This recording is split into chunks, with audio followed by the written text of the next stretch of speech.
It's time for the podcast. Yeah, the podcast is starting. What's a podcast? It's all gonna be alright in the end. It's gonna be alright. And if you've got some worries, my dear little friends, please rest your busy minds, because it's finally time for stories from now and then.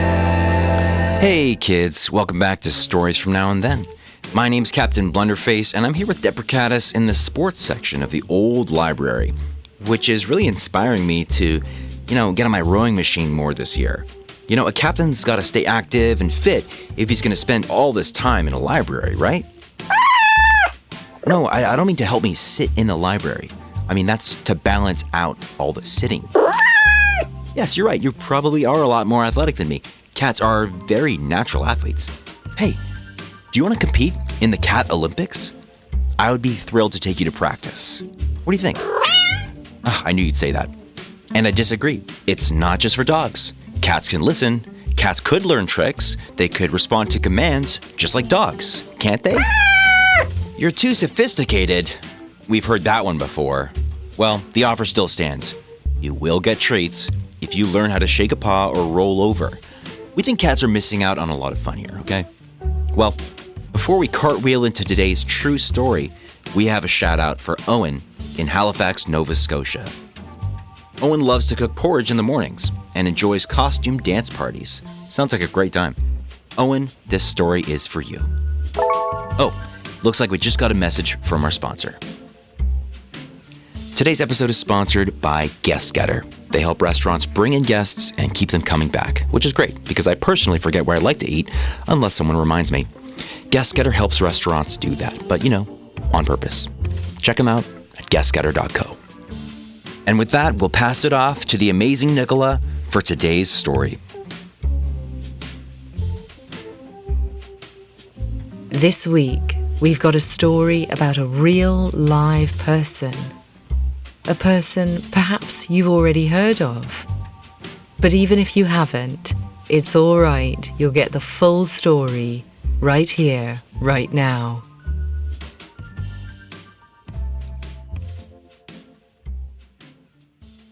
The Tale of the Girl Who Learned to Fly.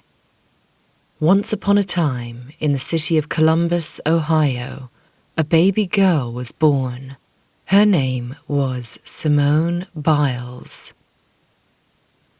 Simone was a bundle of energy, the kind of child who couldn't sit still, who was always climbing, jumping, bouncing, flipping. She'd climb on furniture, do somersaults on the couch, and hang from the door frames. "Simone, please calm down," her parents would say, laughing. But all Simone wanted to do was keep moving. One day, when Simone was 6 years old, her daycare took a field trip to a gymnastics gym called Bannon's Gymnastics, with an X. The children were supposed to just watch, but Simone couldn't help herself. She saw the gymnasts flipping and jumping, and she started copying them. She did cartwheels, she did backbends, she tried flips and somersaults, without anyone teaching her how. A coach named Amy Borman watched this tiny little girl mimicking moves she'd only just seen, and her eyes grew wide with surprise. "Who is that?" Amy asked. "That little girl has something special." Amy was so impressed that she sent a letter home with Simone, suggesting she take gymnastics classes. Simone's parents enrolled her right away, and Simone discovered something amazing. Gymnastics was the perfect place for all that energy, all that bouncing, all that need to flip and fly. Simone was small, very small compared to other athletes. Her height now is 4 feet 8 inches. Some people thought that being small was a disadvantage, but in gymnastics, it turned out that her size was perfect. Simone could flip faster, spin quicker, and fly higher than taller gymnasts. Her size was actually her superpower. Simone practiced and practiced. Every day after school she'd go to the gym. She'd work on the balance beam, only 4 inches wide, where she'd practice doing her routines without falling. She'd work on the uneven bars, swinging and flipping between 2 bars at different heights. She'd work on the floor exercise, tumbling and dancing across the mat. And she'd work on the vault, running fast and flipping over the tall vaulting table. Gymnastics is hard, really, really hard. You have to be strong, flexible, brave and focused all at once. You have to do difficult tricks over and over until they're perfect. You fall down a lot. You get bruises and sore muscles. Sometimes you're scared to try new skills. But Simone kept practicing. When she fell, she got back up. When something scared her, she tried it anyway. When a skill was hard, she practiced it 100 times, 1,000 times, until her body knew exactly what to do. By the time Simone was 14, she was competing against the best gymnasts in America. And you know what? This tiny teenager was beating them. Simone was doing skills that other gymnasts couldn't do. Flips with more twists, harder combinations, and bigger heights. In 2013, when Simone was 16, she competed in the World Championships, where the best gymnasts from every country in the world compete. Simone won the all-around gold medal, meaning she was the best gymnast in the entire world. And she didn't stop there. Simone won the World Championships again in 2014, and again in 2015, and again in 2018 and 2019, 5 times. No other woman had ever won 5 World Championship all-around titles. Simone was doing skills so difficult that they had never been done before in women's gymnastics. Moves so hard they seemed impossible. When you're the first person to do a new skill in competition, they name it after you. It becomes yours forever in the gymnastics record books. Simone has several skills named after her. On the floor, there's the Biles, a double flip with a half twist. On the balance beam, there's another Biles, a dismount so difficult most gymnasts won't even try it. On the vault, there's now the Biles vault that's scored as one of the hardest vaults in the world. In 2016, Simone went to the Olympic Games in Rio de Janeiro, Brazil. The Olympics, the biggest competition in the world where athletes from every country come together to compete. Simone was 19 years old and the whole world was watching. And Simone was magnificent. She won gold medals on the floor exercise, on the vault, in the all-around and with the team. 4 gold medals. She also won a bronze medal on the balance beam. Simone returned home to America as one of the most famous athletes in the world. Everyone wanted to meet her, to interview her, to celebrate her amazing achievement. But being famous wasn't always easy. People expected Simone to be perfect all the time. They expected her to win every single competition, to never make mistakes, to always be superhuman. The pressure was enormous, like carrying a mountain on her shoulders. Simone took some time off after the Olympics, but then she started training again for the next Olympics in Tokyo. By 2021, Simone was 24 years old, which is quite old for a gymnast. Most gymnasts retire by their early 20s because the sport is so demanding on their bodies. But Simone was still the best in the world, still doing skills nobody else could do. The whole world expected Simone to win lots of gold medals in Tokyo, just like she had in Rio.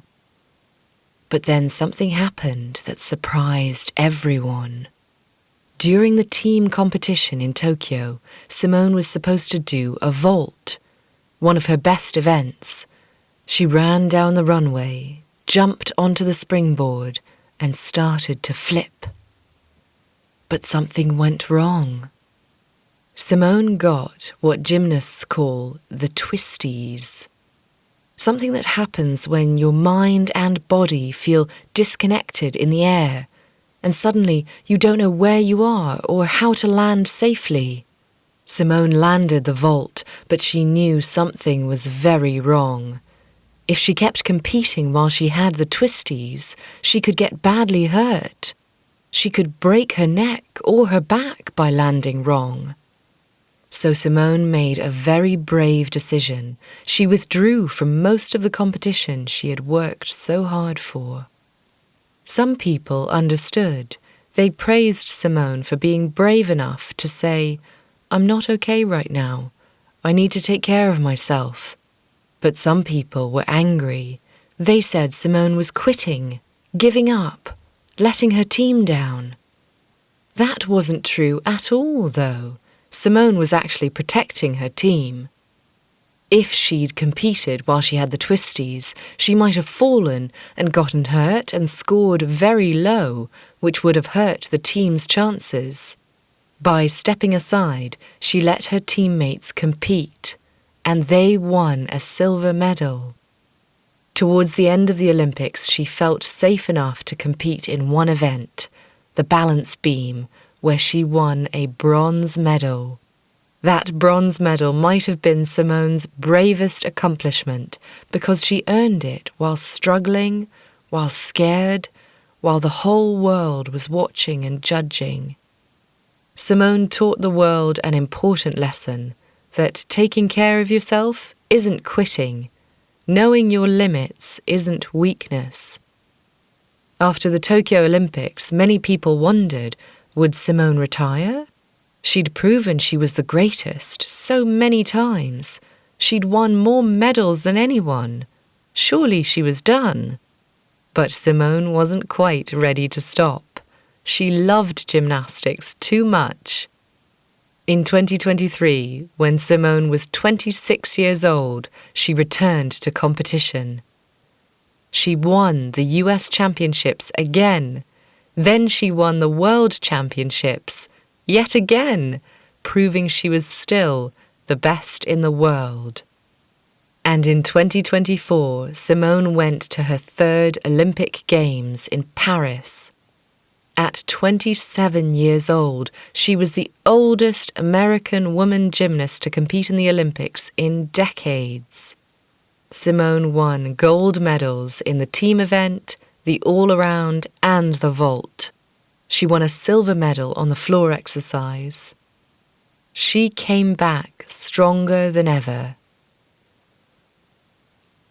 Today, Simone is considered the greatest gymnast of all time, male or female, from any country, in any era.